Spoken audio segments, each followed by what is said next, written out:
अरे साइंस प्रेमी गोटे ना बढ़िया प्रश्न थे भाविक देख लो गोटे पेन तुम खेली क्लासरूम में जब पेन टाक बुलेब ये बहुत इजिली ये एक्सीस बुली जामती बुलीज नहीं कि तुम एमती भी बुलाओ बुलीज कि तुम एमती के बुले पार केमी कौन करके बुले पार नॉट पॉसिबल हेनी एमती कहीं हुए भाविच के कहीं हुए तार आंसर लुचि रही मोमेंट ऑफ इनर्शिया रे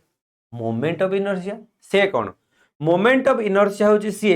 जे रोटेशनल मोशन को अपोज करे आम पढ़ी जमी तुम इनर्शिया मास जो अच्छे हायर मास हायर इनर्शिया जे रेस्ट ऑब्जेक्ट को रेस्ट रखा चाहिए जे गोटे चेंज को अपोज कर मोशन को भी अपोज कर इनर्शिया सिमिलरली रोटेशन केस रे जे इनर्शिया मोमेंट ऑफ इनर्शिया जे रोटेशन को अपोज करुचे तो ताहले एइथिरे अलगा कौन एइथिरे अलगा कौन देख जब जो रोटेशन हुए ना गोटे आक्सीस रु रोटेशन हुए तो एमती बुलिला बेले जो हॉराइजॉन्टली बुलूची से सब आक्सीस रु मास माने बहुत दूर रे अछंती तो ये लेस मोमेंट ऑफ इनर्शिया जो एमती बुलिबो ना यार आक्सीस आउ मास बहुत पाखरे पाखरे अछंती तो ये मोमेंट ऑफ इनर्शिया बहुत अधिक से अपोज कला मूव करने देखिल फिजिक्स केमती मजादार हो पारे